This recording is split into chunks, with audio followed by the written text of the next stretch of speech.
कृष्ण सार देख्न सक्नुहुन्छ। अगाडि देख्यौँ हुन्छ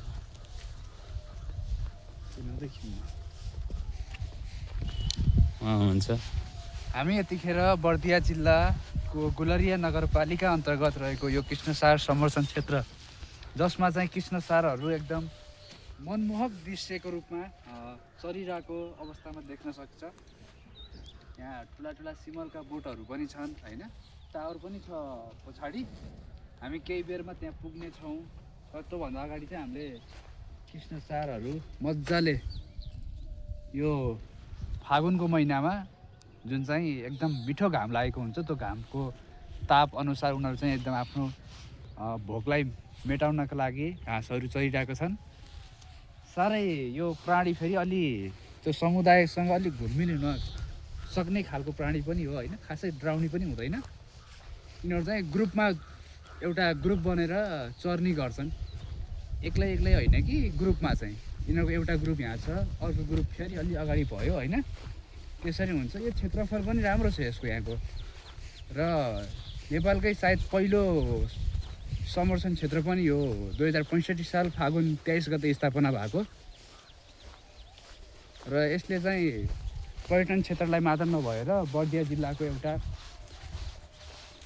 संरक्षण र बर्दिया जिल्लालाई प्राकृतिक रूपमा पनि चिनाइरहेको छ। प्रशस्त मात्रामा यिनीहरूलाई चाहिँ दुबो किसिमको घाँसहरू अलि बेसी मनपर्ने भएको भएर यहाँ जमिनहरू जोतेर पनि बेला बेलामा मलहरू हाल्ने र घाँसलाई उब्जाउने पनि गरिन्छ। त्यो चाहिँ हाम्रो यहाँको रेन्जरहरू हुनुहुन्छ, कर्मचारीहरू, उहाँले चाहिँ हेर्ने गर्नुहुन्छ। अब केही ग्रुपहरू यतापट्टि पनि छ, यो साइडमा त्यहाँ पनि छ। मैले अघि पनि भनिहालेँ, यिनीहरू चाहिँ ग्रुपमै हिँड्छन्, ठ्याक्क समूह बनाए, समूहमा ट्याक्क ग्रुपिङ गरेर हिँडिहाल्ने, एक्लै दुक्लै चाहिँ अलिक हिँड्दैनन्। हामी टक्क बाइकमा आयौँ, मजाको घाम छ। म करिब 2073 कि 74 सालमा सायद यही महिनामा हुनुपर्छ, हामी त्यतिखेर साइकलमा आएका थियौँ। अब यस बेला त हामीसँग बाइक पनि भयो, हामी बाइकमा आयौँ होइन।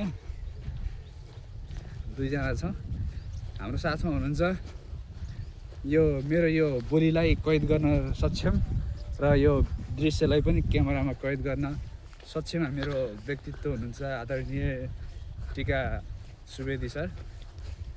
उहाँले पनि यस मनमोहक दृश्यको अवलोकन गर्दै एकदम राम्रो तरिकाले भिडियो बनाउनु भएको छ, ताकि चाहिँ भोलिका दिनमा यो फेरि हेर्दाखेरि अझ सुन्दर देखियोस् होइन। हामी अगाडि यो देखिएको छ के भन्छ अरे टावर, हामी एकैछिन त टावरमा गएर पनि हेर्नेछौँ। त्यहाँ अलिकति रमाइलोपन पनि देखेको छ होइन। यहाँ डोरी आएको देखेँ मैले, यो के हो यो खास, लामो